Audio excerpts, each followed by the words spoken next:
Banji Vakorja. Hello, everybody, and welcome to another Fireside Chat. And this is our 82nd, brought to you by the Order of Bards, Ovates and Druids, where I'm in conversation with a member of the Order. So good morning, good afternoon, good evening, wherever you are. And as has become customary, I will just begin our chat with a prayer for peace. Gamara Shiakon ar fud na crinne. Gamara Shiakon in our Jaili agus in our Jirha. Gunairi lin len ar garmacha, gaumich buichas chief, je chivdaga is spirit chivdaga. May peace prevail on earth. May peace prevail in our homes and in our countries. May our missions be accomplished. We thank you, guardian spirits and guardian deities. As the fever of day calms towards twilight, may all that is strained in us come to ease. We pray for all who suffered violence today. May an unexpected serenity surprise them. For those who risk their lives each day for peace, may their hearts glimpse providence at the heart of history. That those who make riches from war and violence might hear in their dreams the cries of the lost. That we might see through our fear of each other a new vision to heal our fatal attraction to aggression. That those who enjoy the privilege of peace might not forget their tormented brothers and sisters. That the wolf might lie down with the lamb, that our swords be beaten into plowshares, and no hurt or harm be done anywhere along the holy mountain, with thanks to Irish poet John O'Donoghue. So, good evening to you all. I'll just see where you're from. We've got Rio de Janeiro in Brazil, from Italy, Ciao Monica in France, Westmeath, lovely, and I see Johannesburg. Sorry, today was warm in Ireland. That's good news. Poland, London, 31 degrees in Poland, Julia. Wow. Northamptonshire, there's Ava from Belgium, Redwing from Edinburgh, Utah, BC, Killaloo, just lovely to see you all. Richmond, Mid Wales, Montreal, Limerick City, Edinburgh, did I say? Johannesburg, lovely. Just get people from Africa here. Ohio, sweltering London, fair did. I hope you get some and Wisconsin. Just lovely to see all these people from Aberdeenshire. Wonderful. Where have we got? Abruzzo. Ciao, Beth. And Austria and Sydney. You're up early, Jackie. Thank you for coming. And New York and Hot Slough. Anyway, you're all very, very welcome and lovely to see you as we come up to the summer solstice. It's just lovely to have these long evenings, and it brings, well, for me, interesting energy and more, productivity. Anyway, let me introduce you to my guest this evening. We're going to Buffalo in New York, and I would like to introduce Franklin LaVoie. Franklin, you are so welcome. Thank you, Eimear. It's a great pleasure to be here. Thank you. So I have been to New York. I spent the summer of 1986 there. When I was a student in university, I went on a J1 visa, and I went up to Bear Island and upstairs in state New York. But I've never been as far as Buffalo. So tell us about your landscape. Well, it's the mightiest river. It's the mightiest natural water in the world. That is, volume and height create capacity to create, the greatest amount of power out of Niagara Falls. Wow. And I have been studying the sacred geography of Buffalo, Niagara for the last 30 some years. And I discovered, what I would call like one of the most amazing stories in North America that anybody's going to stumble upon. And it was sort of, I think, overshadowed by the power that was generated at Niagara Falls by, Nikola Tesla's alternating current. That the hope for unlimited power in the future kind of overshadowed what was this remarkable ancient history. So tell us a bit more. Because I know you have done a lot of research into the landscape of Buffalo. So just tell us a little bit more what it is that you discovered. Well, Buffalo's at the crossroads of the major land migration trail, water migration trail, and air migration trails of North America. So it's literally the bullseye of the buffalo. It's 108 degrees west of the Great Pyramid, and 108 is, a significant number in the ancient canon. And it is where legend has it the sky woman fell from the sky and lit the first council fires in North America at the beginning of all.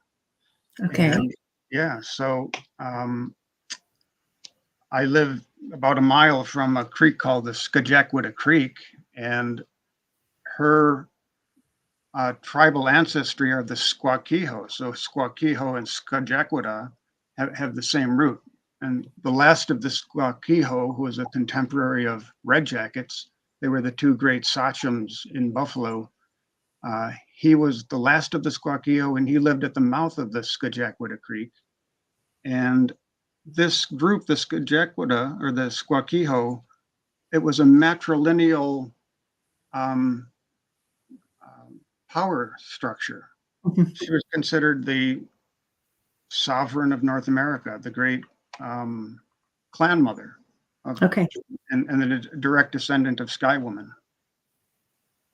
So this is, this was just amazing to uncover this history. And it came to me in an epiphany. I had just returned from spending 13 months in Bolinas, California in 1988 and 89. And I returned to Buffalo in 1990, and I went directly to Buffalo City Hall, and I went to the very tip top of Buffalo City Hall.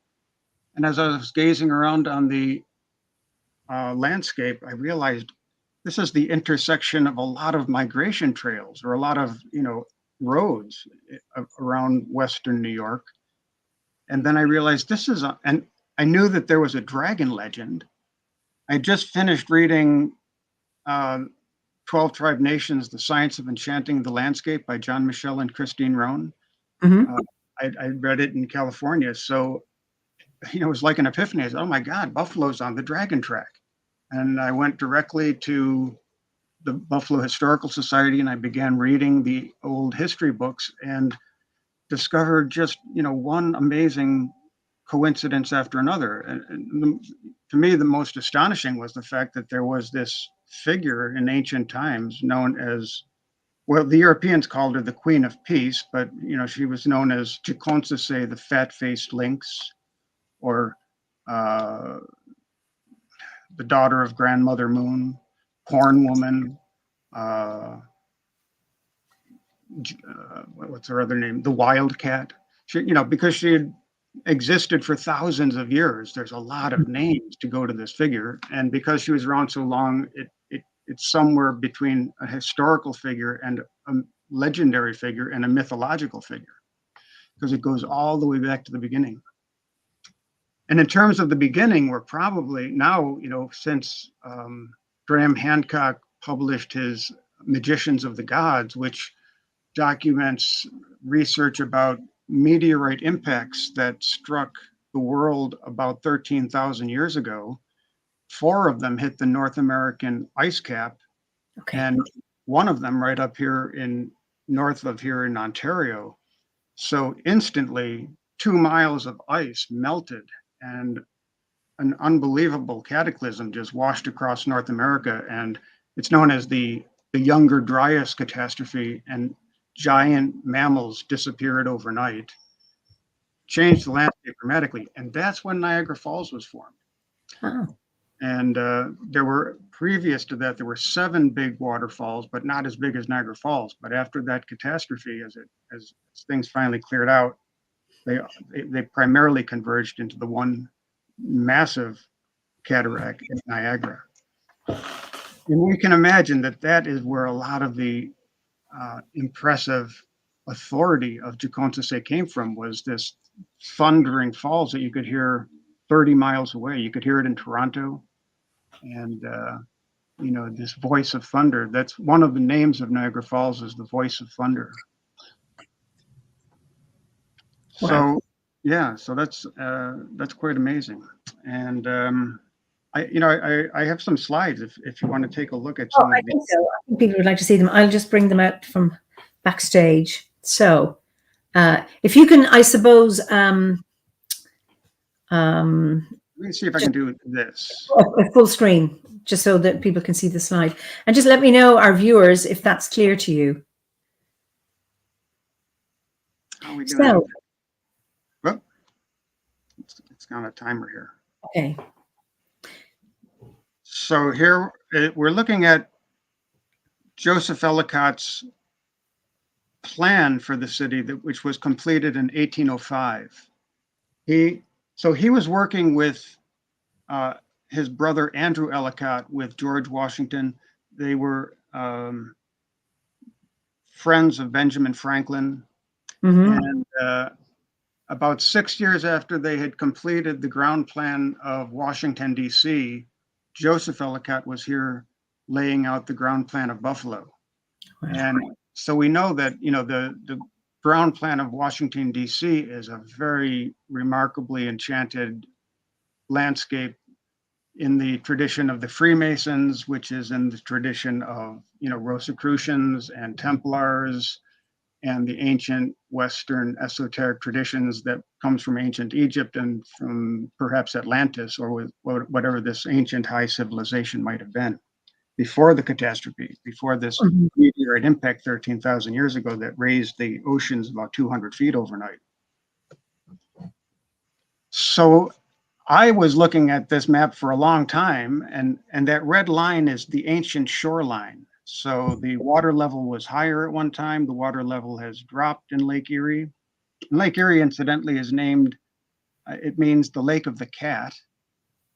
And the cat is referring to Jaconsese, this matriarchal figure. So, Lake Erie is an English name. That's not No, the original.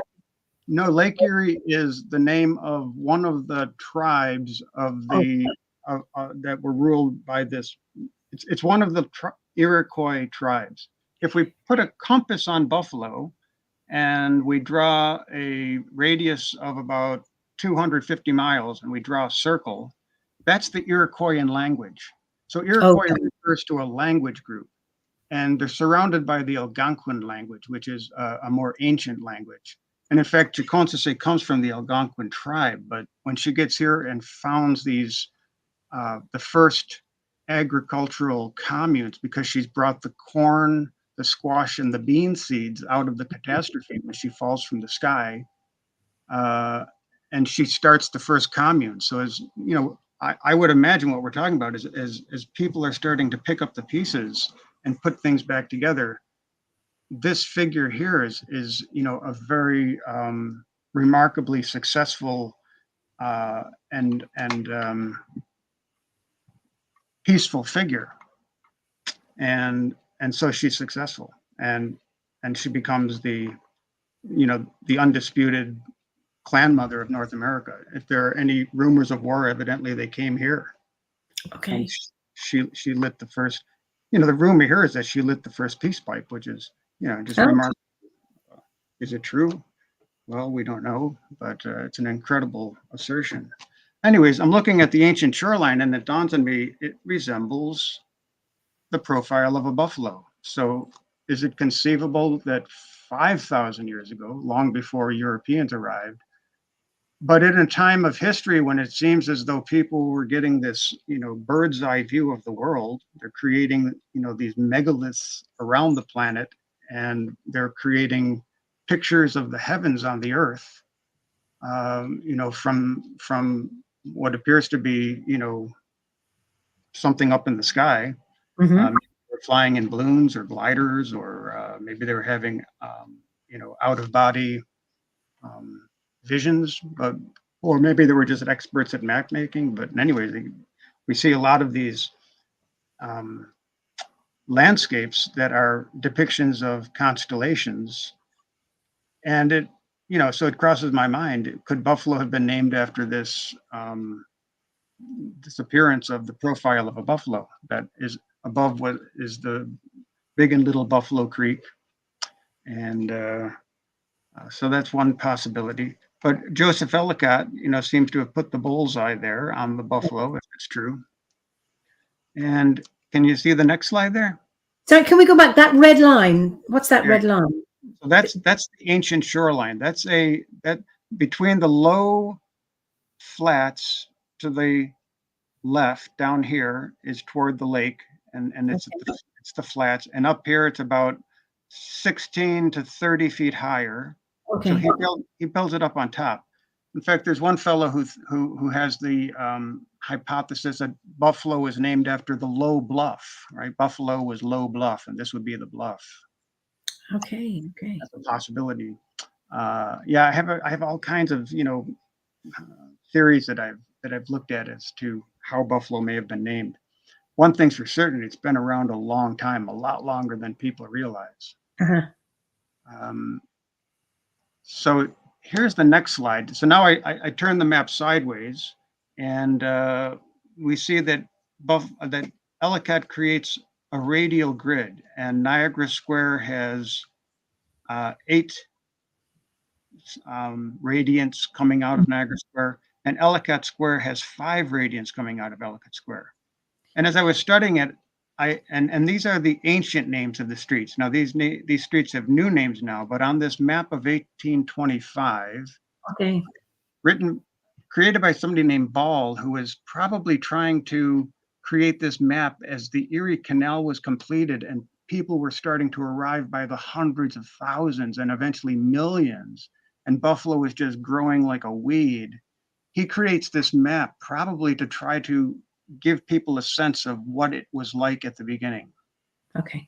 And so here are the names of 5 of the Dutch banks that were part of the Holland Land Company that bought Western New York.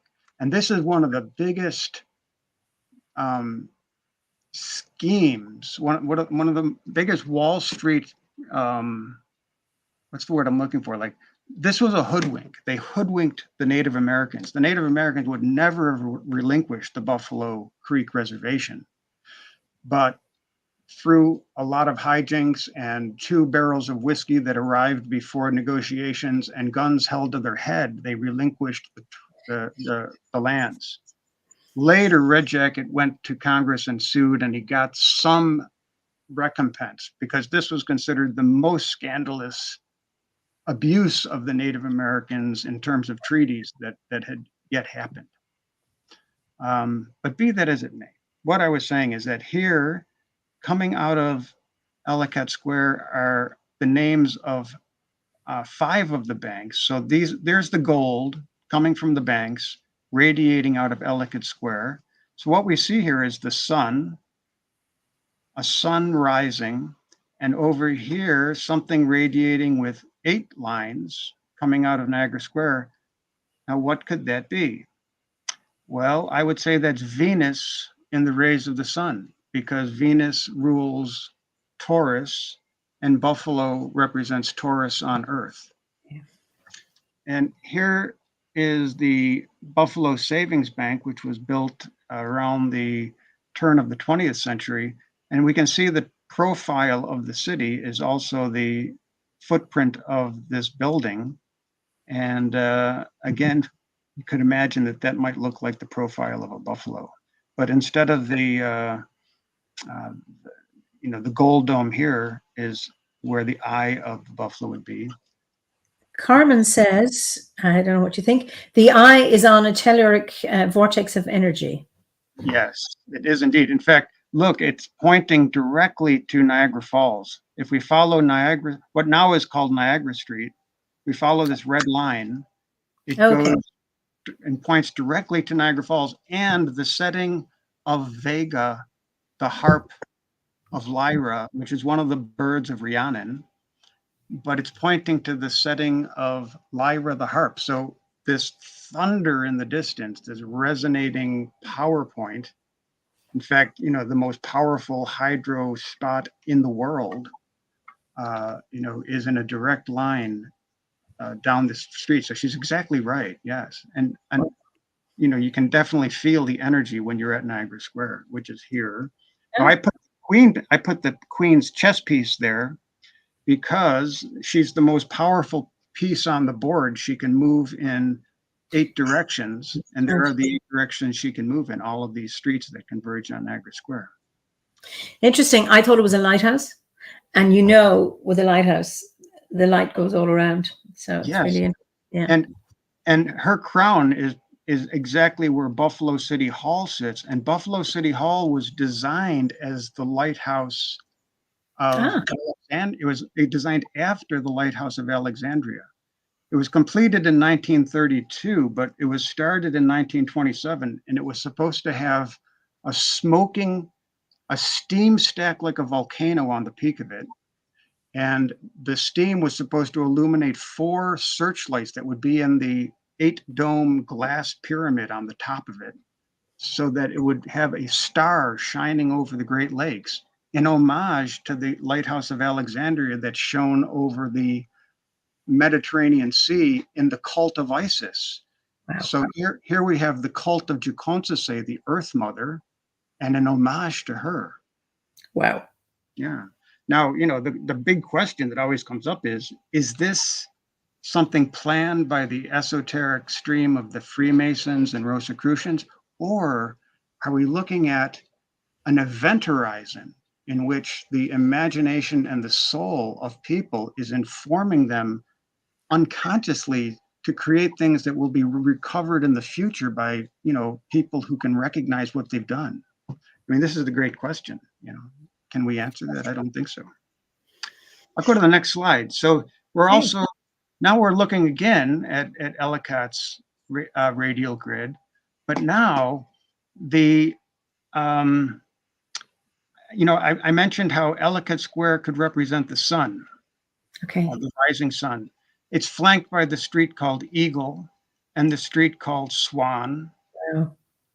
Eagle and Swan are 2 of the birds of Rhiannon. They're flying in the Milky Way. So here we have the sun in the Milky Way.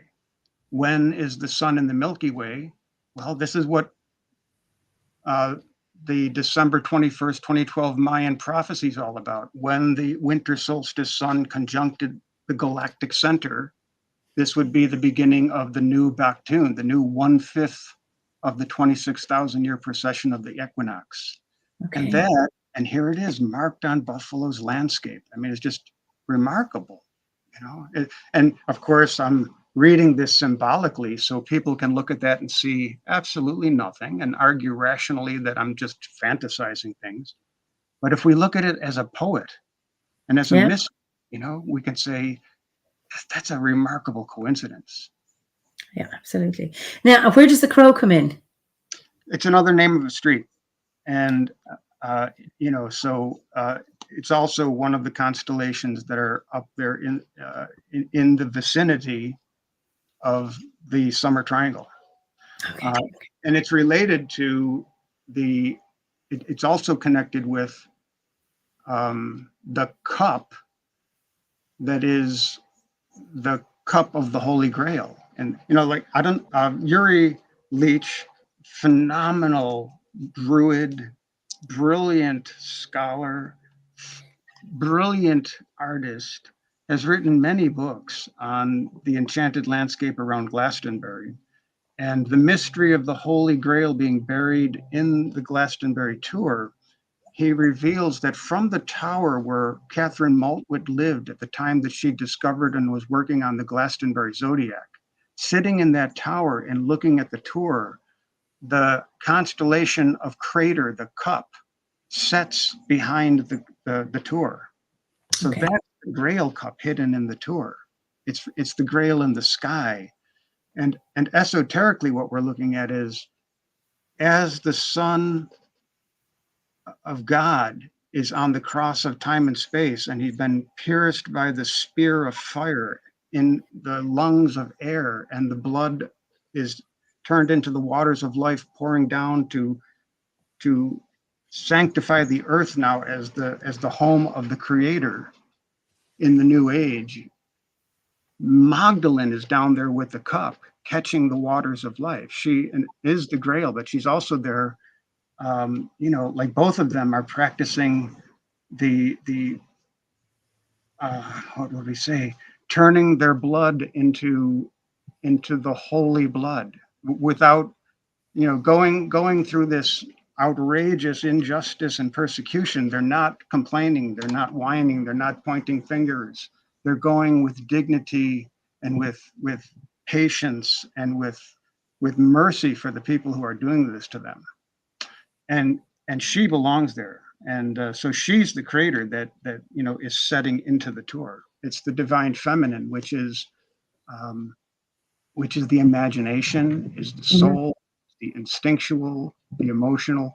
And this is what has been sidelined since the 4th century, since the council of one of the councils of the Pope in the 4th century decided that the cosmos did not have uh, mind, heart, and body, or spirit, soul, and the physical.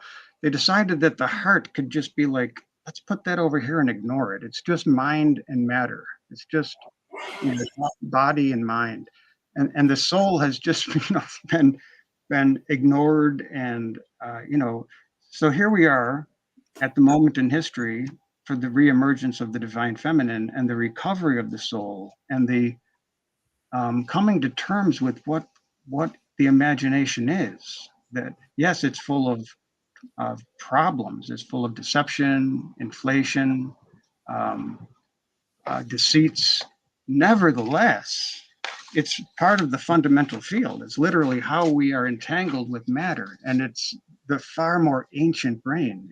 It's a 500 million year old brain, whereas the neocortex, this rational problem-solving engineering mind, is only about 200,000 years old. I mean, this thing that thinks it's in charge is not really in charge. We're emotional beings. So. Mystery says, this sounds like the rallying cry of the love child between Graham Hancock and Dan Brown. Duncan Bell says, called by Pope Innocent III in April of 1213 and convened in November of 1215, the 4th Lateran Council. So you were saying it was the 4th century. My recollection is Theodosius, Pope Theodosius, if that rings. Much earlier, okay. Yeah. But anyway, the point is that somewhere along the way, rather than having a tripod, right, like the archetypal cosmos has mind, heart, and body, soul, spirit, and the world. And we've been operating for over 1,000 years with this idea that the soul, the heart, the divine feminine is not integral, that it's somehow something we can, we see the trouble that arises when this wobbliness of being on 2 legs, when we don't have the 3rd leg. It's a catastrophe that Henry Corbin refers to. Corbin brings this up. Henry Corbin, the great Islamic mystic, talks about the catastrophe that arose when this idea of removing the divine feminine or the soul from the fundamental universal model. It's a catastrophe. But I would say the good news is the age of Aquarius, which we are now on the threshold of, with this December 21st, 2020, with the great conjunction of Jupiter and Saturn at 0 degrees of Aquarius, begins a 200-year period called the Kingdom of Air, where the great conjunction every 20 years, Jupiter and Saturn mark a new generation. They will be in the air signs. We're coming out of the 200-year kingdom of the earth signs. And we can see what happened. This incredible concentration on science and matter and the physical that went on for 200 years. Well, this is ended. We're now entering the kingdom of air. And we can see the confusion of air, like what's real, what's true. And the technology, all this electrical business is all air. This 200-year threshold is going to lead to the 2,000-year age of Aquarius, and this is the return of the divine feminine, which is a great something to celebrate. And Yeah. Now, Mystery says, this is an interesting, how does this help humanity now? You know, okay, so we're watching a world age in demise, it doesn't take a genius to look around and say that the world is in a dire situation. But Mhm. I would say, and I'm sort of paraphrasing Michael Meade, is just this fantastic mythologist. He was one of the, it was Robert Bly, James Hillman, and Michael Meade who were, the leaders of the men's movement, which began in the 1980s in response to the women's movement, which began in the 1960s. And Michael Meade, talks about this age is going down. It's corrupt. It's like watching somebody that we love dying. It's a really difficult process, but we have to be there to try and serve and help the best we can. But he says, look to the fringe, look out beyond the mainstream, because the new age is already happening. All the solutions are already here. There are fantastic things going on. There are fantastic solutions. There are so many technologies, people doing so many things in biodynamic gardening, ways to begin to clean up the oceans, people concentrating on how to get the carbon to sequester the carbon so that it's not loose in the water and loose in the air. This is really on the fringes. So we look to the fringe. The new age is here.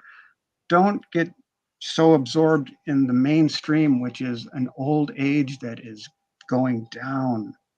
But the world goes on, and the new world has already arrived. It's on the fringes. Put your attention on that. Join that movement. It's not at the heart of this culture. It's way out on the edge. The way a butterfly, a caterpillar goes into a cocoon and becomes pure goo. You can't see anything that was the caterpillar.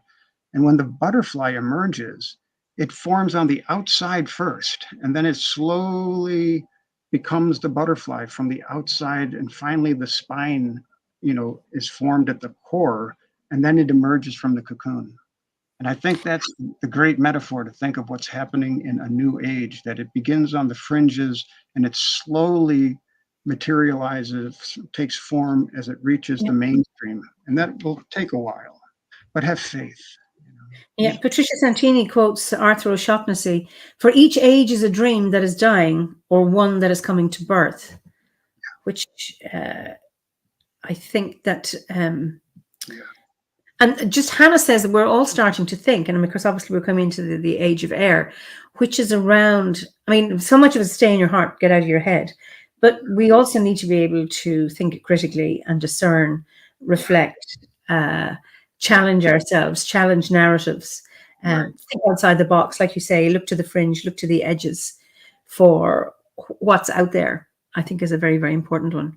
Yes. I would make the case that the reason that the divine feminine was sidelined is because the soul is inherently problematic. It is delusion, deception, inflation. We should all know this intimately, right? It's part of the human condition. Yeah. But let us not throw the baby out with the bathwater, right? This is what happened. Scientific thinking threw the baby out with the bathwater. We have to bring the soul back in, because there is the numinous, the miraculous, the divine, the work of transforming the human being into what we are. We are not just animals evolving out of the earth. We are divine beings descending from the stars. This is true, and so the soul is able to make that connection, not the rational mind. It's a baby. It's 200,000 years old compared to a 500 million year old soul.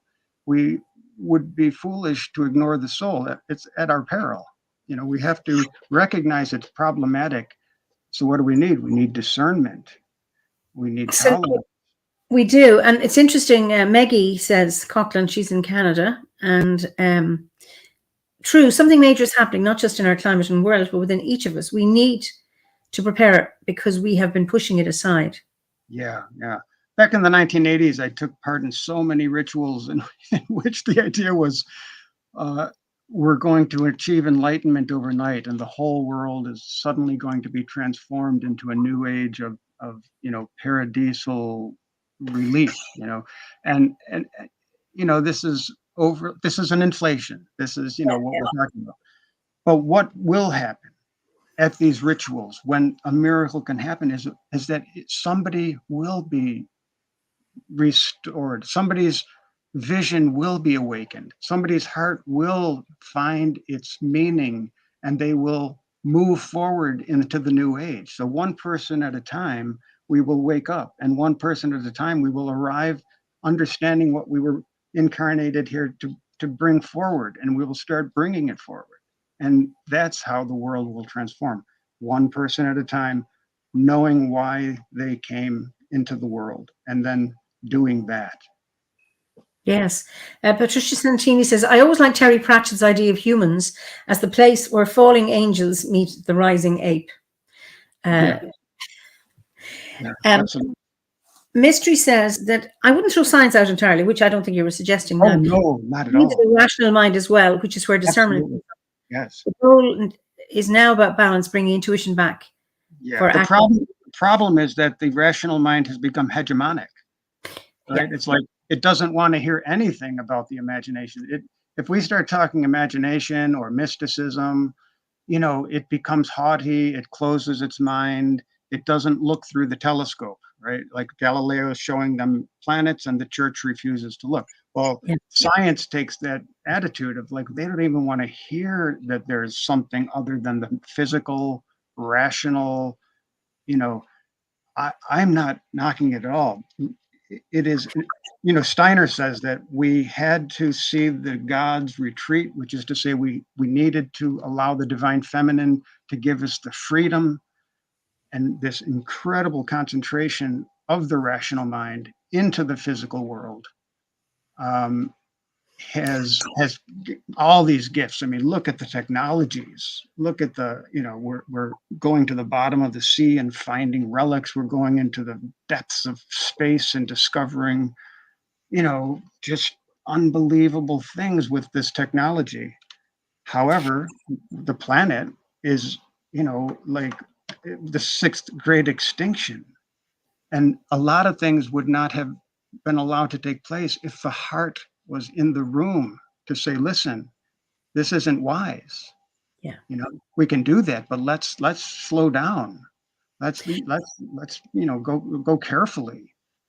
There's one thing I'd like to say is when we talk about science as if it's one entity, and it isn't. There are many scientific paradigms, and except at the moment there seems to be just one narrative, and anyone who comes out and is silenced. I'm a member of the Scientific and Medical Network. It's based in the UK. We have international members. Yeah. And I've been at conferences with the Society for Scientific Exploration where there have been physicists, mathematicians, biologists, chemists, you name it, and philosophers, tree huggers, healers coming together to share ideas. Okay. And science is looking at the notion of consciousness, etc. Not in mainstream. It's on the edge because I suppose many of them have to be in the closet if they need funding and things. But science isn't just one thing. No, and I, what I like to say is it's not science; it's the scientist, right? Mm-hmm. Science is an essential, fantastic method. I mean, it is exactly what we need, which is discernment. Science is the technique of discernment. But problem is scientists tend to latch on to an idea and then forget the technique, so that they're closing their mind to other options, other possibilities. That's the problem. It's not the science. Science is definitely a liberating and absolutely essential technique to get through this chaos on the cusp of Aquarius, because everybody's confused about the truth. Science will help us discern the truth. However, be aware that humans will tend to latch on to one idea and close their mind to any other any other possibility. That's the problem. Yeah. So your current slide. Yeah. So we're looking down Bidwell Parkway in Buffalo, and it points to the moon's northern standstill, which is remarkable. So in 18.6 years, the moon goes to its extremes. It goes about 6 degrees north of the path of the sun and about 6 degrees south of the path of the sun. And it does that every 18.6 years. Yeah. And that point is marked at Stonehenge. It's marked at the Octagon in Ohio. It's marked at many, many, many sacred sites around the world that were, ancient megalithic Mhm. wonders. What does it really mean? We can only conjecture, but it certainly says marvelous astronomers were here, right? People with careful observation who were really paying attention were here and marking this moon's northern and southern standstill. Olmsted marked it on Buffalo's integrated park system. We have this. I live right next to Colonial Circle, so that's the big gold circle in the foreground that says Bidwell Parkway. Then Okay. there's Soldiers Circle, and then there are these two circles, one at the center of the zoo and Okay. one just outside the zoo next to the draft house. So 4 circles with a line going right through it, pointing to the Wow. moon's northern standstill. Just astonishingly, is that a coincidence? I don't know. It's just remarkable. Uh, so that soldier circle I mentioned, we're looking at it there. We can see Leonardo's Vitruvian Man, the gold circle around his belly. That's the traffic circle. The big Okay. circle that his hands reach, that's the sidewalk around the circle. Then you see these 3 streets that rise above it. One points to a statue of Lincoln as a young man living in the cabin. Another points to the statue of Lincoln on the right there as the president. And then the other one points to a statue of David, the giant slayer. Okay. So, esoterically, what we can imagine here's this young man who comes out of a cabin, right? He's like the last guy in the world you'll expect to become president, and he slays the most outrageous titan affecting the world, slavery, right? Human slavery. This little guy out of a cabin manages Mhm. to bring down that giant of slavery, right? So that's Lincoln Parkway on Buffalo's integrated park system. And another one of those avenues points to Philadelphia, where we not only have the Declaration of Independence, but before that we have William Penn and the Holy Experiment, right? The Quakers, who always took the cause of the Native Americans in court, who took the cause of the African Americans in court, who have a really nice clean slate as to how they were living in this new world. So that's Chapin Parkway pointing to Philadelphia. Okay. Bidwell Parkway, I pointed out, is pointing to the moon's northern standstill. And then Lincoln Parkway, pointing to the statue of David, the giant slayer. Wow. And the giant can symbolize the landscape, but the giant can also symbolize our primitive qualities that need to be refined for us to recover our true divine spirit, which is sort of the task of our alchemical, challenge, is to overcome these primitive instinctual residual properties. Then I took Leonardo's Vitruvian Man and laid it on the integrated park system. Ellicott's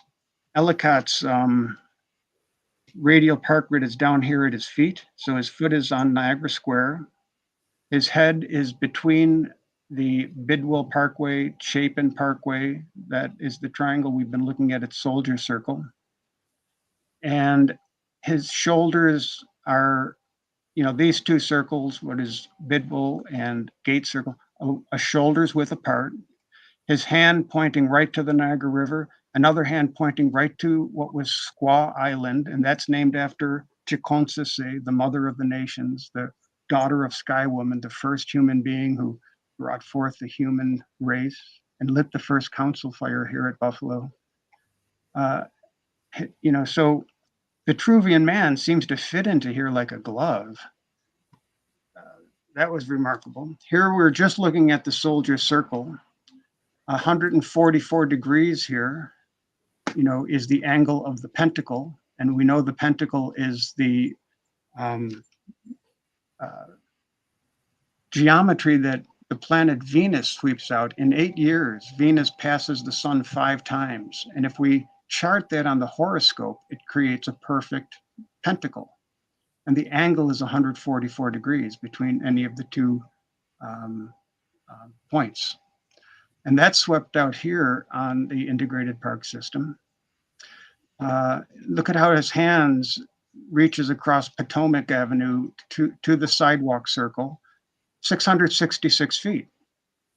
And that is the number of the sun, the number of the mind, the number of spirit.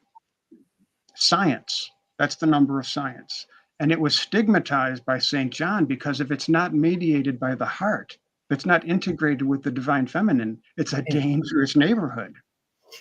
Right? That's what he's saying is like the mind will spin out of control because, well, we're heading toward Aquarius, which is the recovery of the divine feminine, the reintegration of the heart and soul. This is what we're on the cusp of now.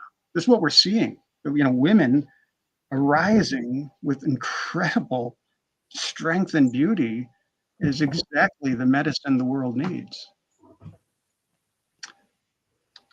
Wow. And then this one, which is like, this is the one that is just, the absolute icing on the cake here. It's unbelievable. So here we're looking at Lake Erie and the Niagara River in green.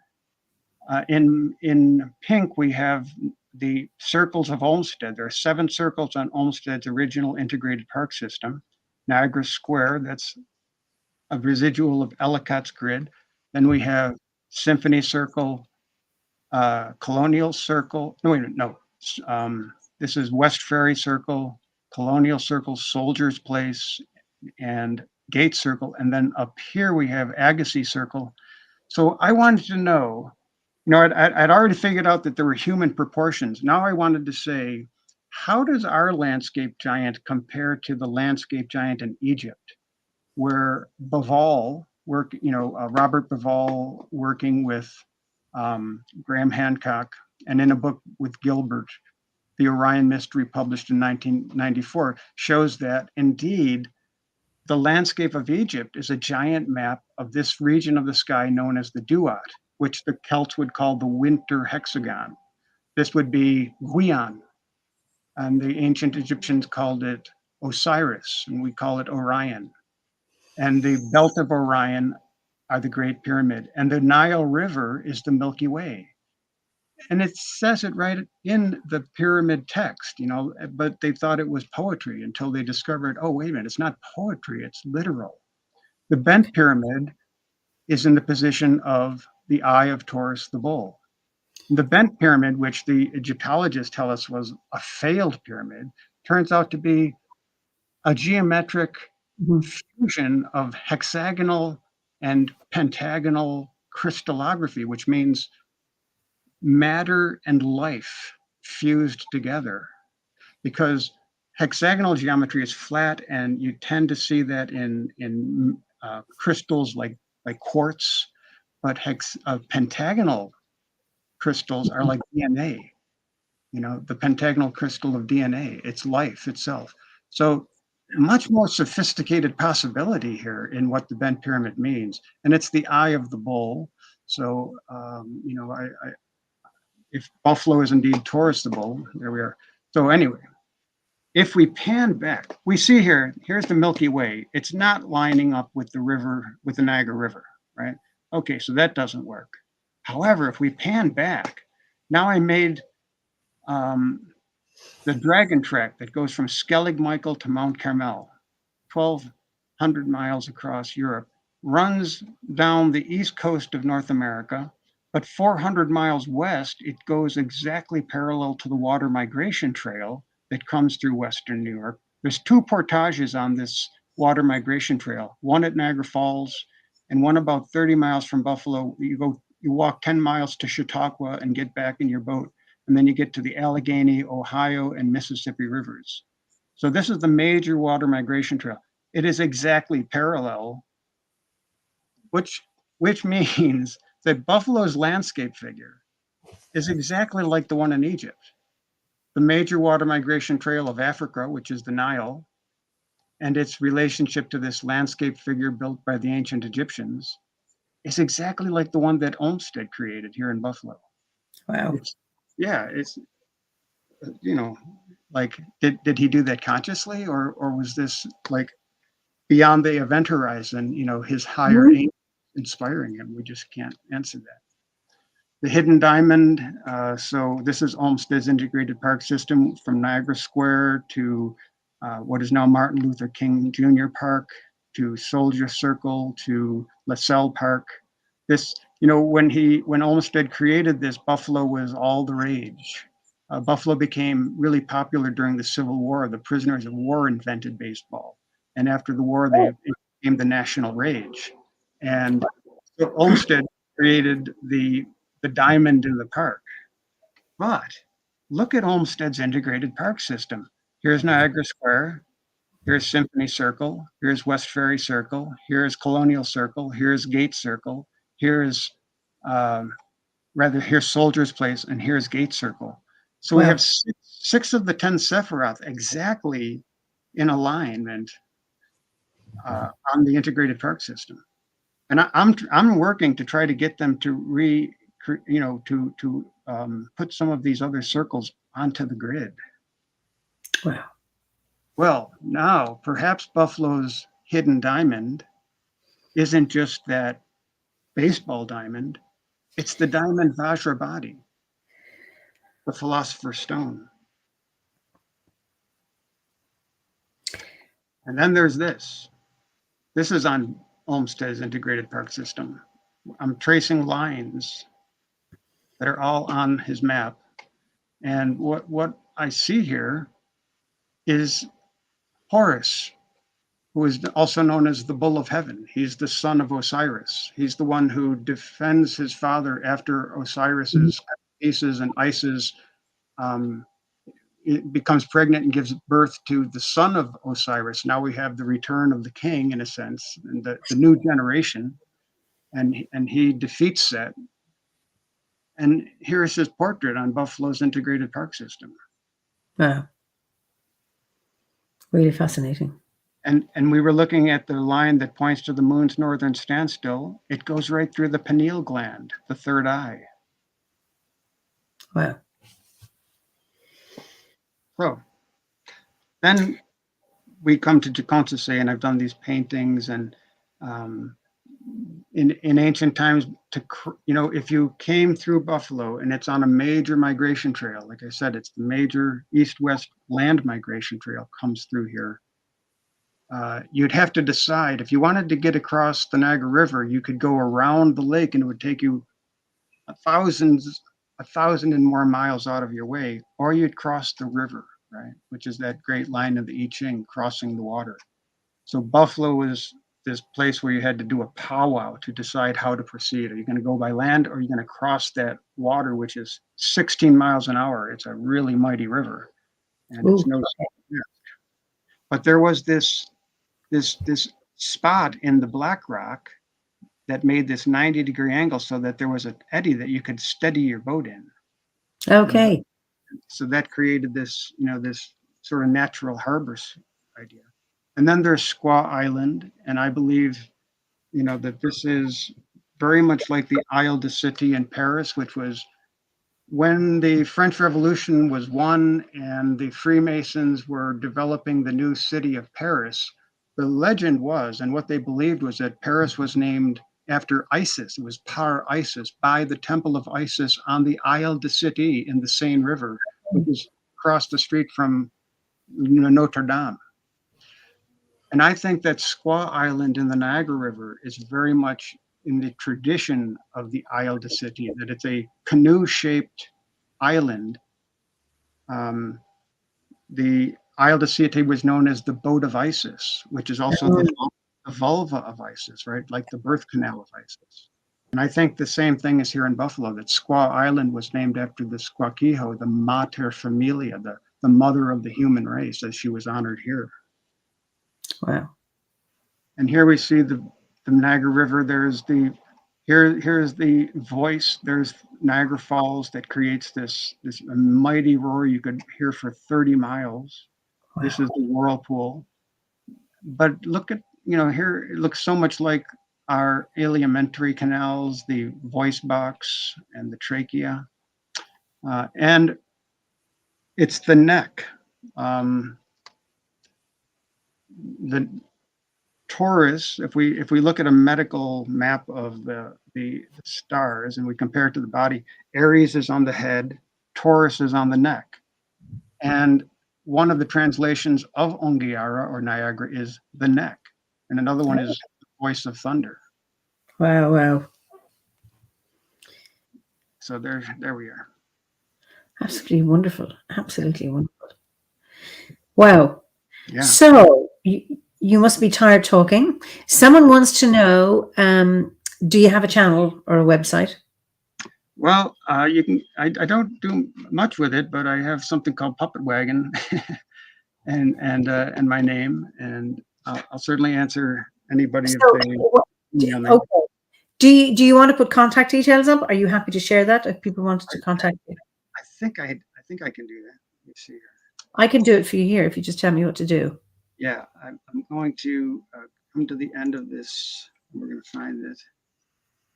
Oh, yeah, I was going to encourage people to, support the restoration of the white-leafed oak there. Okay. And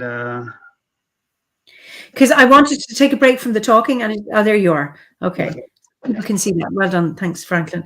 Just to, you're going to play some music, or Sure. you're going to read poetry. Yeah. Why don't I do? I'm not much of a harpist. I noodle around, but I'll noodle around just so that I can relax a little bit.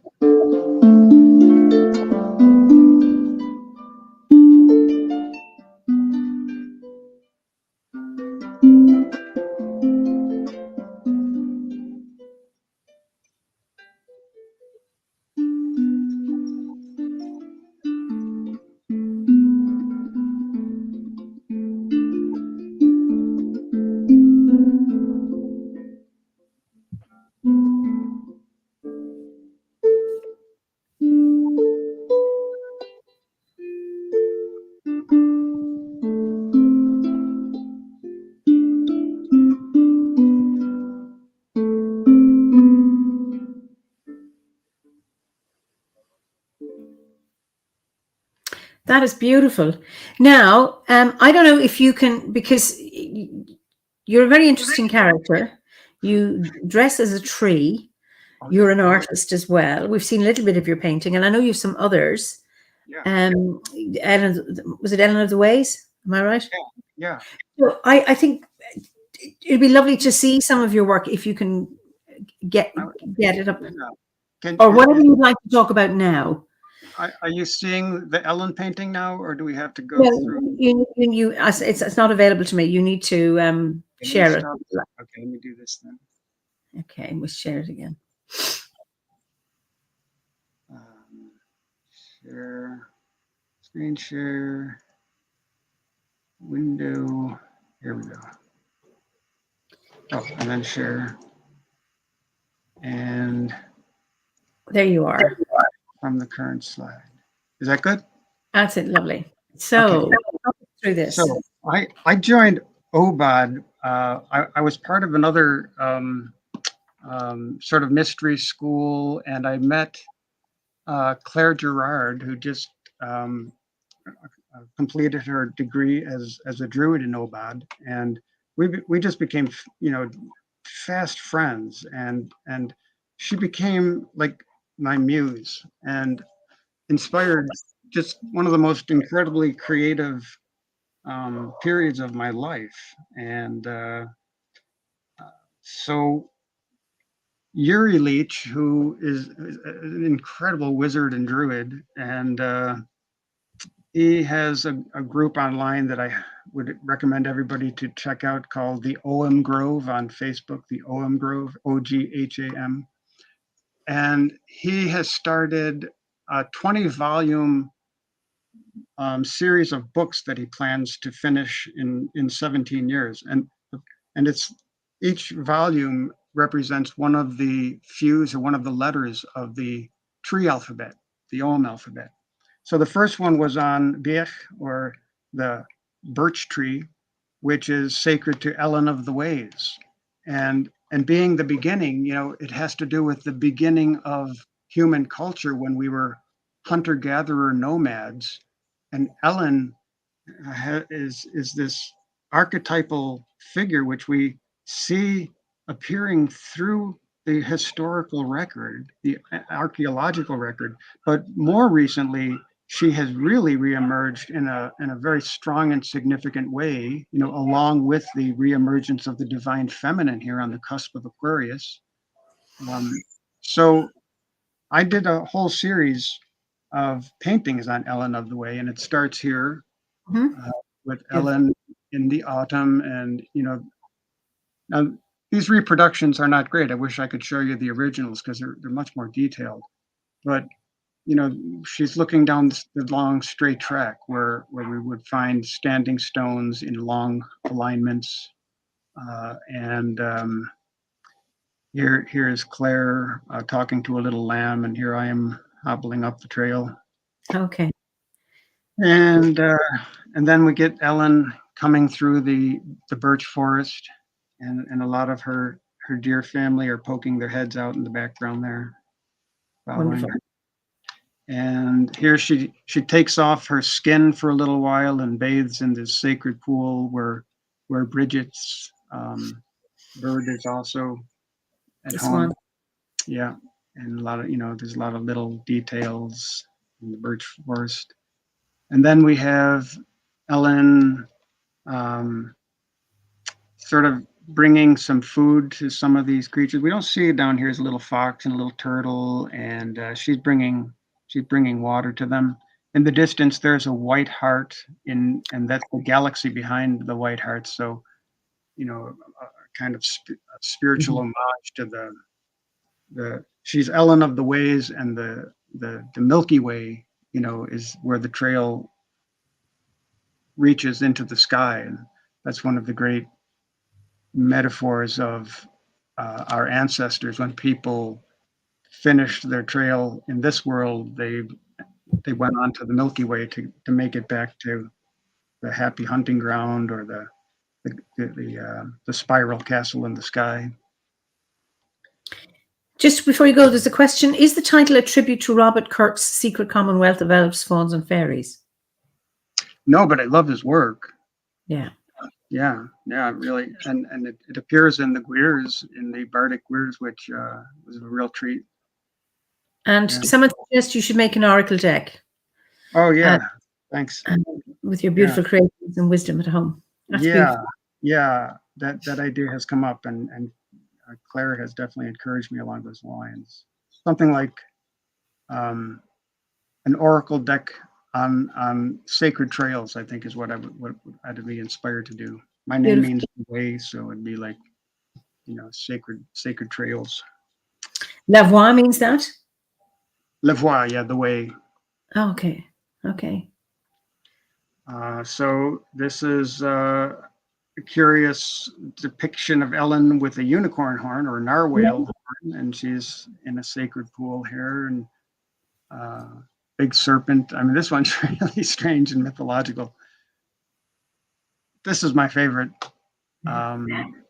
This is, a kind of a big festival of Lug, I think, the wine festival. And then Ellen is dead. Ellen has died, and she is following the moonbeam in the bark, going into the other world, and all the deer are lined up on the horizon there to honor her. And there are some selkies in the water that have come also to join in. And here she is in the underworld, and there are other creatures who are familiars who are there. And she's brought a seed with her. And then with Imbolc, she's emerging, and the little baby is is getting ready to emerge, and this is called in utero. So this is like, the child is really, the imagination is really being forming in the last stage of the pregnancy, like maybe the 9th month, and so her imagination is really beginning to take effect, but she's still inside her mother, so it's very the world is circular from the inside out, and then she emerges. And she's got a little baby doe and a little baby with her, but the light returns in spring, and all the birds of Rhiannon and the hands of the world are there to greet her, like she's being born into the world.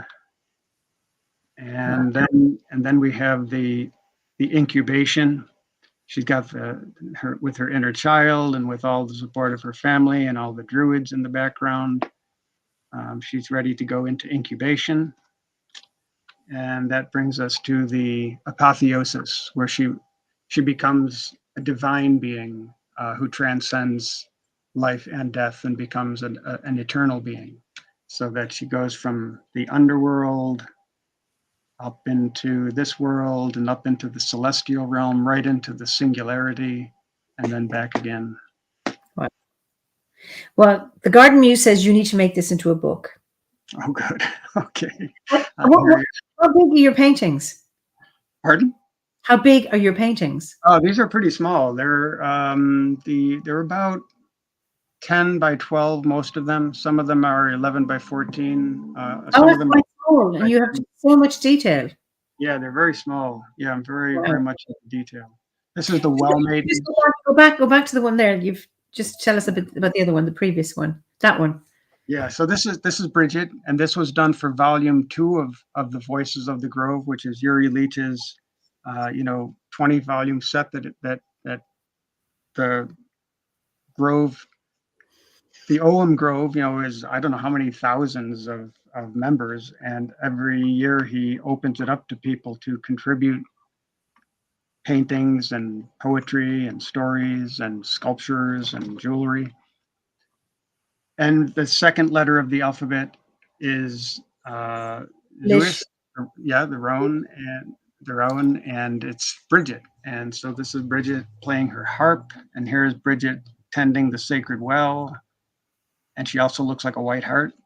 And here's Bridget at the forge doing the smithing, which is alchemy, and her the little cow and the little piggy, and so that's Bridget. And here is one of Bridget's God's eyes over here, goddess eyes. So that's Bridget. Where's goddess eyes? Sorry. Where did they go here? Wait, where am I? Down here. Sort of leaning up against the tree. Okay. Oh, the cross. Sorry, yes. Yeah. Someone said you could make a Wheel of the Year. You could make a calendar. Yeah. Thank you. You have loads of ideas here. You're getting lots of fun. Well, I really look forward to seeing comments.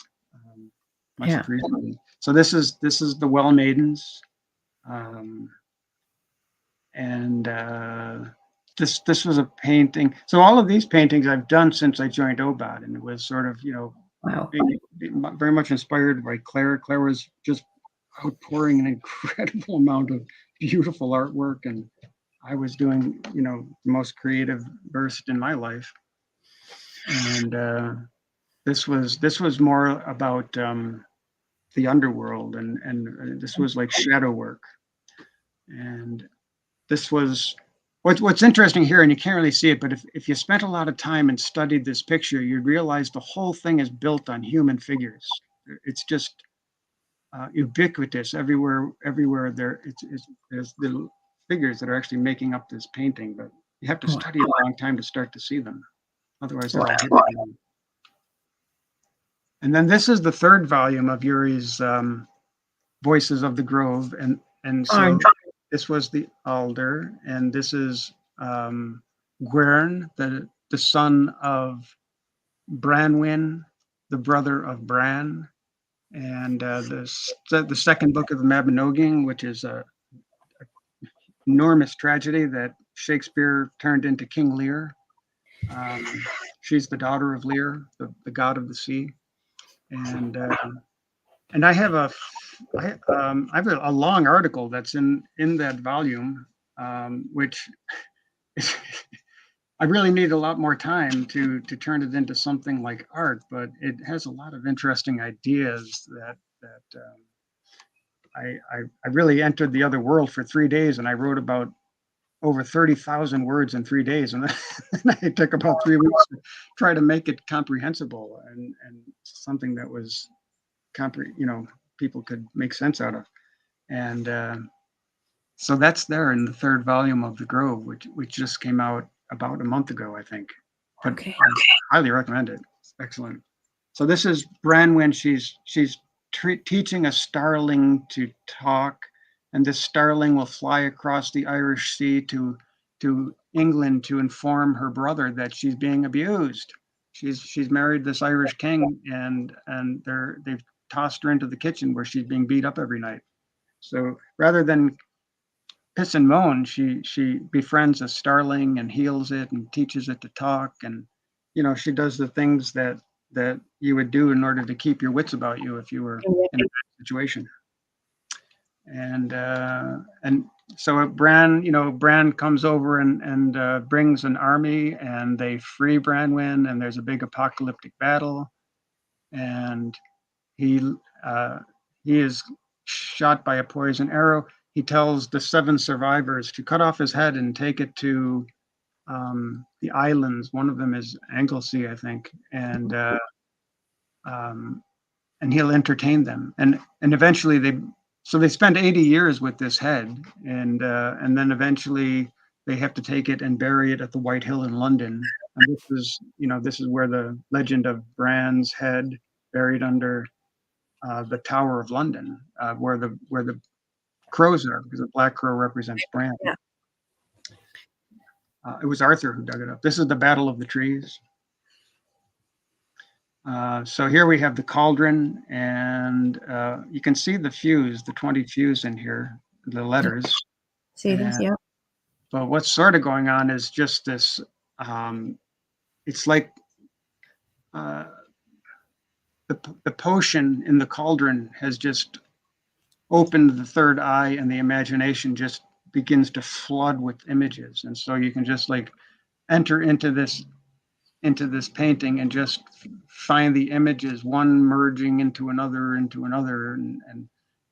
ultimately what we're looking for is the shield of Bran, which is up here, because the battle was won by Gwydion. Mm-hmm. The battle could not be won until somebody could name the greatest champion, and it was Gwydion who guessed it when he saw the alder tree on Bran's shield, and so he was able to identify Bran, and then the battle was won by Gwydion, but he had called up the plants and trees. And the 3 survivors, 3 pregnant women hidden in a cave, survived to repopulate Ireland. And this was the idea that Branwen really represents Venus. She's the goddess of love. She's the daughter of the sea. Aphrodite is born from the sea. And Venus has the pentagonal geometry. Every 8 years, it creates the star in the sky. You say 3 women, and you've got 5 here. Can you explain? Oh, I said 3. I meant 5. 5 women hidden in caves in Ireland. That's the only survivors, and then they repopulate Ireland. This was based on a dream that I had in the 1970s. I went through a major crisis. My initiatory crisis was in the 1970s, and this dream was like a really pivotal point when I came out of a deep inflation delusional state, and I dreamt of the goddess, and then I sort of slowly but surely recovered, and but this was this pivotal dream I had. And this is the witch in the living room closet, which used to terrorize me when I was little, and but she also was not all bad. She had these potions and things, and so anyways, I did this. And this one, Claire really helped me with this one. I worked very carefully with Claire. She was, instructing me not to think, but just create, just put colors, just create a canvas of great complexity, and then go back and look into it and see if there's anything there that emerges out of the chaos. And this is what came out of it. And this and that, and this is the two sides of Uranus. I was trying to get the, like one half of Uranus is like the malignant giant, but the other half of Uranus is Prometheus, the light bringer, the redeemer. Mm-hmm. Wow. And this is some local buffalo, may be named after a Native American who looked like a buffalo. There was a dragon slain on the Buffalo Creek that later washed down to become the Niagara Falls. It's a dragon legend. They found buffalo bones under the terrace, like that profile we looked at. And yeah. There's the dragon. There's Hino. There's Tecumseh say she brought the three beans when she fell from the sky. Wonderful. Yeah. There's Buffalo City Hall. Wow. Okay. Yeah. There's another look at it. These were all altars. There's a Grail cup I carved in the 1980s. So that's which wood have you got? That was oak. The stem is oak, and the top and bottom are mahogany. Okay. This is the Milky Way. It's based in the Milky Way, and then the four roots, and then the two serpents spiraling 64 turns to mimicking the DNA, and then holding up this. This was supposed to have the gems representing the stars would have encrusted that. Okay. There's a harp I made. Another musical instrument I made. Oh, very nice. This is The Heart of the International City by Carmela Tolbarone. I built this model for her. And then I met John Michel at St. John the Divine, where this was premiered. There it is again. Wow. There's my idea of Gandalf. Lovely. This made it onto the cover of Touchstone in black and white. I call it, this was a crop circle that appeared near Stonehenge, right? Okay. Here, and so my theory is that it's like, this intelligence of the air that comes into contact with the watery element of the earth, and together they are leaving these insignias, which are, really what I would say is that the galaxy, there are angels arriving on the earth, and they're leaving their signature. That's what the crop circles are. As the angels are arriving, they're saying, I have arrived here, this one has arrived there. They're leaving their signatures as the forces are arriving for the great transition. The great celestial intelligences are here to help us. How long have crop circles been around? I mean, they're every year. But we see some evidence in the historical record that they're not new. They had different names from, and you see a few depictions of them from, really like many hundreds of year old lithographs. However, they really began to proliferate in about the mid to late 1980s. Okay. So this is Tir na Nog. This is supposed to represent the Magdalene, which is like, the divine feminine that was lost from the mythology, her role holding the grail and going there with her mate, and also doing the incredible Astanga, so that her blood was transformed. She was lost from the mythology. Okay. This is the beginning of theater is traced to this. It's in the play called The Bacchae by Euripides, and Pentheus forbids the women to do this ancient ritual that they've done forever, going up into the hills and taking psychedelics and hunting a goat, and he forbids them. So they defy him and go and do it anyway. and he disguises himself as a woman, and in their ecstasy, Dionysus enchants them, and they think that Pentheus is a goat, and they kill him and eat him. And then when they come out of it, it's like, oh my God, it's like a big hangover afterwards. But the point is that you cannot oppress Dionysian energy. There has to be rituals to allow this to take place, and you cannot oppress the divine feminine. They have their whole reason to be. It's not for some king to decide. Wow. This is the hurricane lamp. The idea is that as the world is in chaos, we come into community, and it's the light of the community that threads the needle through the chaos. Okay.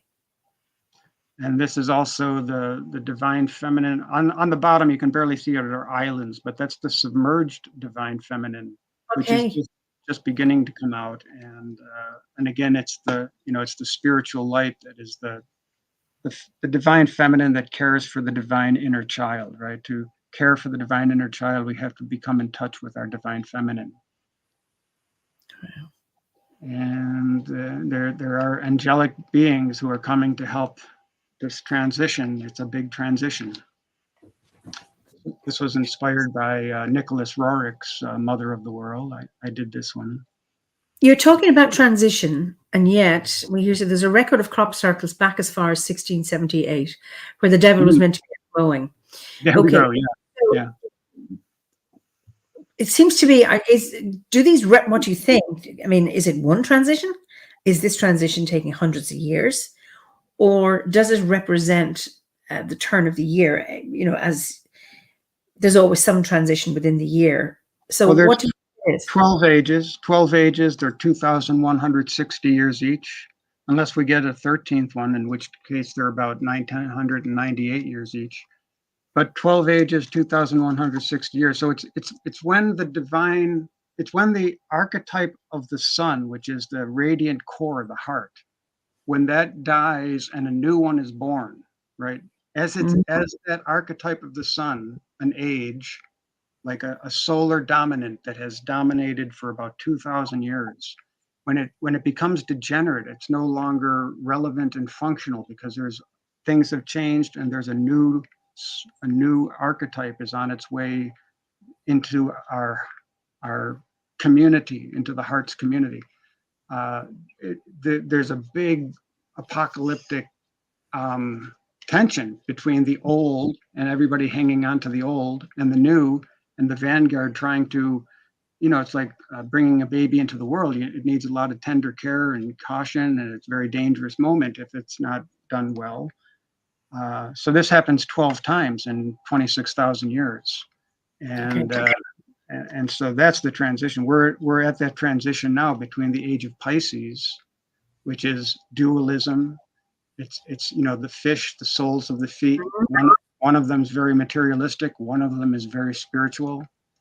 But it's a fish that can go from the well of sages, a freshwater fish, into the ocean, become an oceanic fish, and then return into the freshwater. So we're talking about, the shamanic ability to go between the worlds, to deal in this rational material world well, but also to speak symbolically with the eternal through our soul, and to understand that we're not just in time. Something alongside here, woven here, is also eternal. Wow.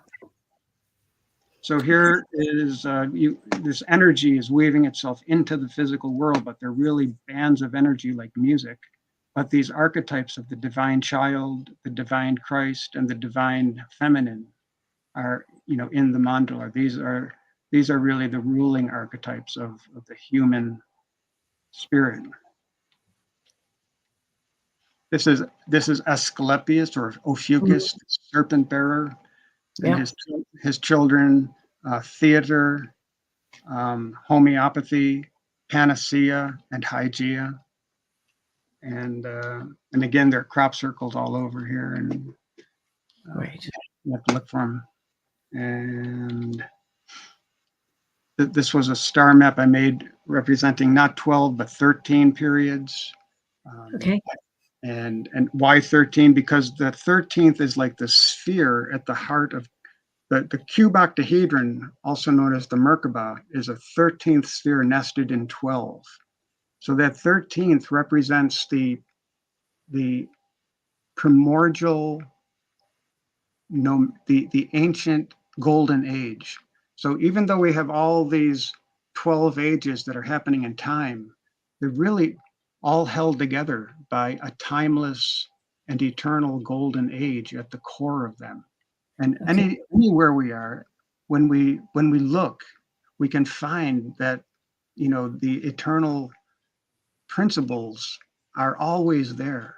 They're very dependable. They're just simple moral laws they're like the Tao, right? If we can follow them, they will lead us well. This is quite a story, maybe for another time. But I saw a tornado in 1987, and it was a thunder being. It was quite a story. Niagara Falls. That was Bidwell Parkway, the moon's northern standstill. Another look of Buffalo. Buffalo Medicine Lodge, the local legend of how a warrior went over the falls, got lost, traveled into the west, lived among the buffalo. When the great white buffalo became too old, he couldn't rule anymore.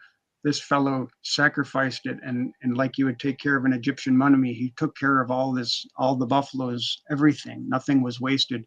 And then he traveled. Then he remembered where he came from, and he traveled back, and he came to the Niagara frontier and established the Buffalo Medicine Lodge.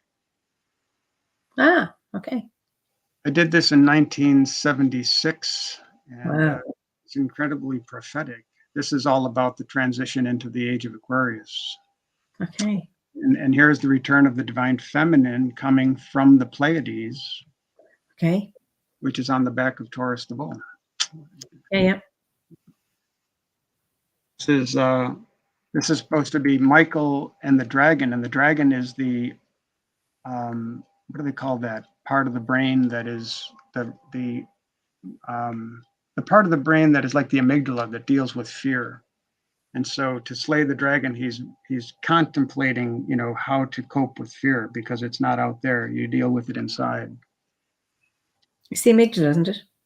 The amygdala. And that is Persephone. There's the triple goddess. This is a vision this is like one of the big visions of my life was in 1977, a really apocalyptic life and death situation in the woods. This is March 10th, 1982.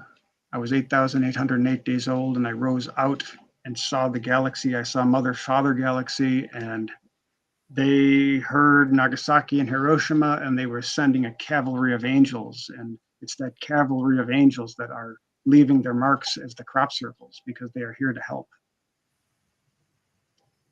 A vision 1988 on a UFO. They were from the future, traveling almost at light speed. So they were the size of a tiny, tiny, tiny, almost atomic size. But I was so still in meditation that I was able to see them, and I was able to help them. And what's the so yeah, there may be. All them in meditation. They didn't come to you physically. Did they land? No, completely in meditation. There's no doubt about that, it was but not like a mere,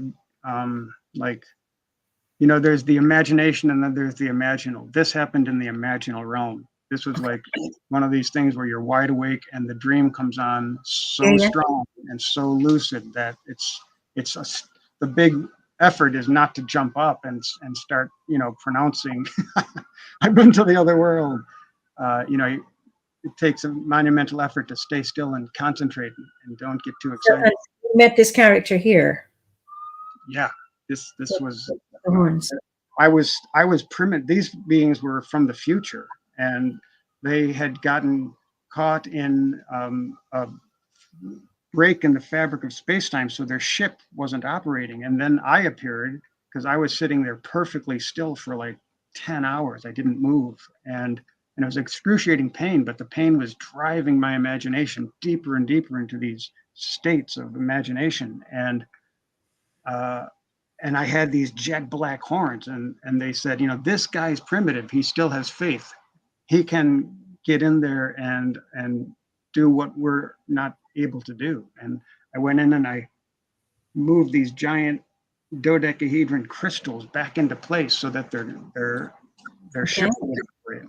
Anyway, these are visions. Make of it what you will, but it was fascinating. Yeah.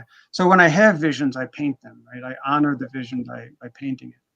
I'm really struck by the clarity of this. You see the sword coming out of the water along this line? This was the amazing thing. Here is the hilt starting to emerge, and here is the sword almost fully emerged. Okay. Oh, yes, I see it now, yeah. Yeah, and there is the constellation of Orion. So it's supposed to be the sword of Orion. Yeah.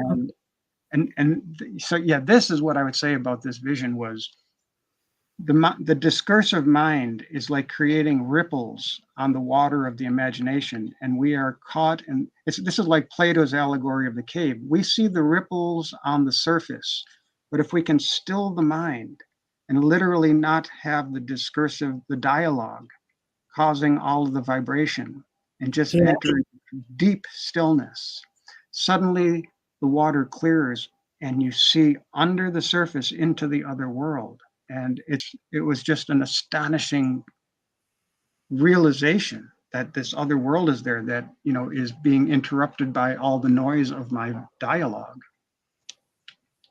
I'm fascinated. You sat still for 10 hours, not 10 minutes, yeah, 10 hours in pain. Excruciatingly painful. John King says, very interesting how pain shifts consciousness. And he said he had a similar, different experience in 1987 during meditation. In the same year. Oh my God, in 1987. Wait a minute. No, this for me was, it was at the beginning of 1988, but certainly in the same era. I mean, this was January 1988. And the only reason I'd broken up with this remarkable woman who called herself Aphrodite Moon Dancer. And we were, in this wild, wonderful relationship, and it ended. And I was in a really just catatonic depression. So despite the pain, I didn't want to move, right? There was nothing to move for. So I just sat there. And I was reading Paul Licky's Hyperspace. So what I was looking for was what happened before the Big Bang? What does that moment before the Big Bang look like? And then on the way to seeing it, I went into just all these unbelievably strange bardos, one of which was the UFO experience. But I did ultimately see what was there before the Big Bang. And what I saw was a silver and gold line. These lines were like the his story and her story. Yeah. And the moment I saw it, it imploded. It's like my consciousness being able to focus upon it caused it to just fall into gravity. It just disappeared into gravity. And then eruptions of pyroclastic light just flowing out and flowing out and flowing out. And then underneath all this pyroclastic energy, I saw something like if you see a fish under the surface of the water, there's a fish down there. And so there's something under all this energy, and I see it, and it looked like a rose. And then as I'm looking at the rose and it's coming into focus, it was a human brain. And I had the epiphany, my God, the first thing that existed after the Big Bang was the human imagination. That's what created the universe. It's fundamental. We are fundamental to the universe. And that was my experience of the rosy cross, where at first I saw the cross, then I saw the rose, and then I understood that we are absolutely fundamental to the universe. It doesn't exist but for the mind being able to handle all these vibrations that make it somehow a standing, coherent wave. Oh, wow. John King, it was August 1987 that he had his experience. That's astonishing, John. Amazing. Yeah, it's quite conceivable, that these archetypal experiences happen en masse. They're happening to us individually, but archetypally, they're happening to many people at once.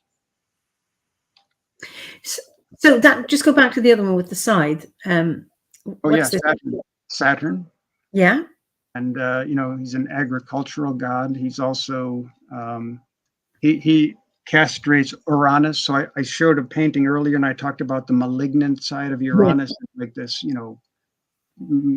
giant in the sky who is very nasty to the divine feminine. He's not, he's a very this would be like the tale of Killick and Olwen, right? Where Esbethadden, the king of all giants, is this very uncouth character, and Kilhook, with the help of King Arthur, has to go through all these impossible tasks. But ultimately, they tonture the giant. They take this completely uncivilized, primitive figure and cut the hair and trim the hair, and then he's ready to, okay, cut off my head and marry the daughter. You can have the divine feminine now that you've cleaned up this mess. Okay. And Saturn is involved in that. Saturn, is like discipline and following rules, setting, living up to our word, that kind of thing. This is Asclepius. Asclepius is the great healer. Many myths of Asclepius. But in one of them, he's receiving cash for his healings. So, and Pluto says, "What?" He goes to his brother Zeus, and what? Come on, he's turning the order of the universe upside down here. And so Zeus hits Asclepius with a lightning bolt, and then Apollo, the father of Asclepius, says, "What are you kidding me? This is the greatest healer in the world. How can you do such a thing?" So then Zeus resurrects him and makes him into a constellation, which is also pointing into the galactic center. So this capacity for healing, is like fundamental. We are wounded healers. So it's really interesting, that story. It was because he was charging for his healing. Yeah, one of many. For an exchange, which I think there needs to be an exchange. It's really interesting. There has to be an exchange, right? But I think what we see, like, look at the pharmaceutical industry today. Well, that's not healing. Well, anyway, I'll say nothing. Yeah, right. It's like a big question. But that, I think, is what we're getting at, is that power can corrupt. And so if it becomes corrupted, then it's all out of whack. This is the idea that the Apollo project, the getting to the moon, was a race against this enemy on the other side of an iron curtain to recover the divine feminine. And on the way, they developed the microchip technology that becomes our cell phone and our computers. But ultimately, we get to the moon and we turn around and we see Mother Nature in the whole environment needs us. And now that we have this technology, we can model it.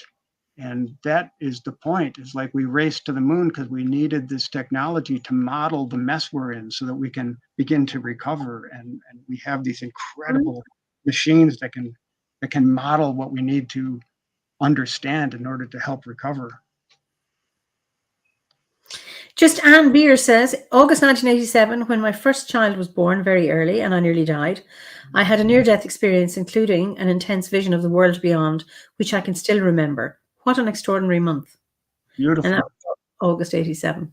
And that was the harmonic convergence. I don't know if she remembers, the harmonic convergence was this remarkable moment in history when the whole New Age movement all around the world went to the sacred sites and had these fantastic rituals. And it was inspired by Jose Argüelles, that visionary, and but people really responded, and it was a fantastic moment when millions of people around the world went to all the sacred sites and did ritual and ostensibly to ask for divine intervention in the mess we're in. Wow. Adam and Eve. So Adam is pointing to the walls of civilization. She's saying, if you will build something stable and hang out, then you can, make love with me, but you have to hang around. And he's pointing to the psychedelic, and but we want to keep in touch with the ancient primordial nomadic continuity, because it's in the woods, it's in under the stars that we are created, and we don't want to lose the dialogue of the gods. So this is the tension, between ancient nomadic and the modernity or the civilized soul. And we have to learn how these two can cooperate. So Eve represents modernity, and he represents. Yeah, she's the smart one. She's he's willing to live like an animal, but the benefit is that you are in dialogue with the gods. Like the imagination is like really tuned in. But she's saying we need to, like, if I'm going to have a baby, I don't want to be living on sticks. We got to, like, protect ourselves here. We got to do something to improve the situation, which is a good, that is definitely an evolutionary incentive. It's a good one. This is the musician behind the walls playing the music that brings the old order down, right? There's the crumbling Roman arch crumbling at the birth of a new solar, so the birth of the Christ, right? A new image of the sun is born. This is the banner of peace from Nicholas Roerich, the 3 dots in the circle, and here are the 3 wise men, and they could represent, the Owen, Okay. But it's the music. That's the point. It's the music that is really. Plato said, if you want to take over a country, start with the music. If we want to have a revolution, we want to listen for the songs, like what happened in the 60s, right? That old, stodgy, aggravating patriarchal order of the 50s developing nuclear power, right? It was the folk music that brought it down. But now we need the music of, the next step, which is, what is that music? Let's pay attention. Let's start to channel that music in, because music speaks to the soul, and this is definitely what we are. We are soul beings more than we are rational beings. We've been in this dream of being hyper rational, and we are at this moment now when the soul is reawakening. Music is definitely the way to reawaken it. Absolutely. There's here's this little guy watching his little flickering lantern inside his nice little civilized house, painted to look like the outdoors. But outdoors, there's the soul, and there's the ancient nomadic tree, and here are some animals that are bellowing that all is not well. This guy's got to figure out a way to begin to talk to the shadow, because the shadow, is nature. We are nature. And we're living in too much artifice. And in that situation, the rulers build these technologies, and they're not parental rulers, right? They become narcissistic rulers. People have to grab what they can and run. And so this is the story of the crowing and croaking wars of history. And here we have, the modernity, which is, a kind of labyrinth, but there's a way out of it. And here's a new sun that's rising. It's the black sun, which is the soul. It's the return of the divine feminine is on the horizon. I think there's some wild animals calling you. Good. Can you hear them? Oh, out there, I do. Yeah. These are all visionary things. Birds. These are costumes I did. Wow. These are the things I want to look at. These are fun. These are from the children's parade. I made floats, 18 floats for the children's parade. Wow.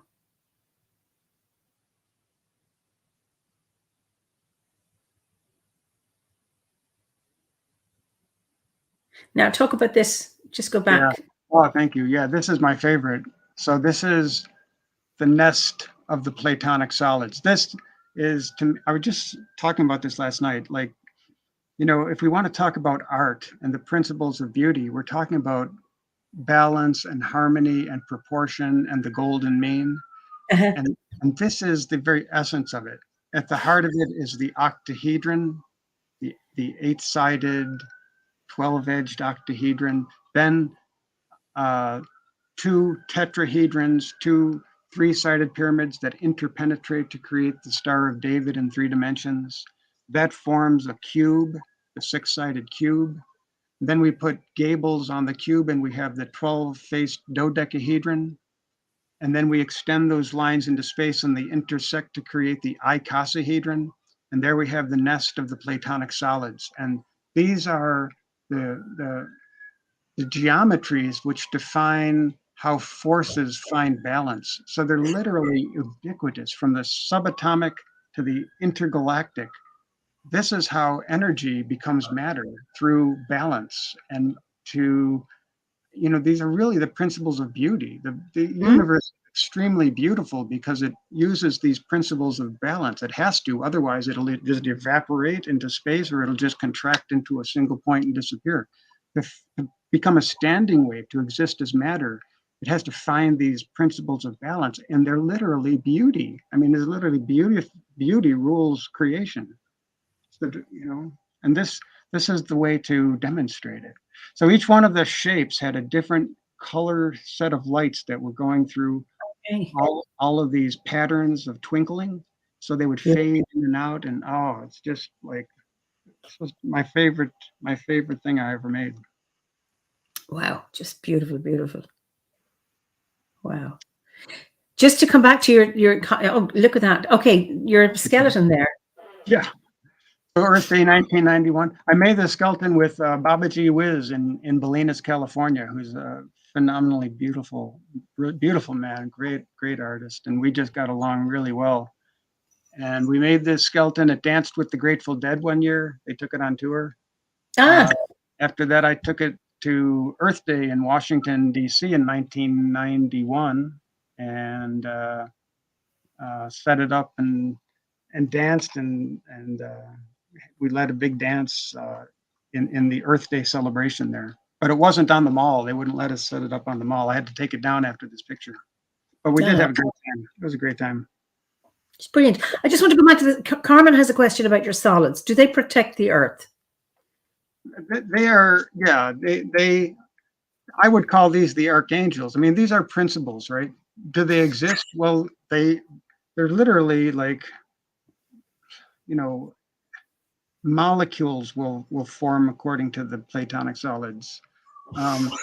Streams will the Fibonacci series is part of the Platonic solids, and so the way trees branch and the way leaves grow, that's all according to these principles. The planets, we discovered the asteroid belt because Bode was using these principles, and he said, there should be a planet out there between Mars and Jupiter. So they searched, and there was the asteroid belt. It was because of these principles. Principles are eternal. Principles are mysterious because they're not physical. They're pure intelligence. They're just like, they're eternal spiritual ideas. And that's why you had to study mathematics to get into the ancient temples, because mathematics could help you to understand what an eternal principle is. And once you understand how mathematics are eternal principles, then you can start to understand how archetypes are spiritual and eternal principles. The gods and goddesses are like eternal principles that take on images and forms so that we can kind of understand them, but they're ubiquitous. They're participating in everything in mysterious ways. This is why astrology works. If you can become a poet and read archetypal images, then you can find all kinds of coincidences and connections between things, because the universe is like a gigantic, like a master poem or a master opus of music by the great creator. And an inspired poet can begin to understand that. Wow. Okay. We're coming to the end of our chat. So that's your puppet wagon. Yeah. So I built that and we did see that. I was looking for the tree man. There's tree man. I think it's a lovely one, that one. Yeah. I thought there was another tree man. That one. So there you are. That's you. Yeah. I'm working on a new one. Are you? It's going to be even better. Yeah. Is that easy to wear? Yeah. Yeah. I've worn it for over 20 years and it's very nice. It's very comfortable. What's it made of? It is, this is camouflage, but I took camouflage and I cut just the bark and then sewed it all together. Oh, the tree bark onto it. Okay. Yeah. But now I finally, after 30 years, I found a company that produces the kind of tree bark that I was looking for all along. So I am now in the process of creating a new costume that will be a lot lighter and a lot better looking, and I'll enjoy this new tree man costume that is just going to be a little more It's spiffy. fascinating, the uses of tree bark. I mean, obviously you can make paper with it, or if you've got particular birch trees, make canoes out of them. Yeah. But I have a very close friend, Josephine. She's a Maasai woman from Tanzania. She's made me a Maasai version of a wraparound skirt from tree bark. It's beaten. Wow. And she made my husband a kilt. We described a kilt to her. It doesn't pleat very well, so she just made pleats at the side. But she did beads, because Maasai work very well with beads. They decorate so much of their clothes with beads. And it was in his Campbell tartan. But it's a fascinating fabric that it's beaten. I can imagine. What's it feel like? It's hard. You can sometimes, it depends on how well it's beaten. Sometimes it's soft. And does she cut it into little bits, or like No, it's a fabric.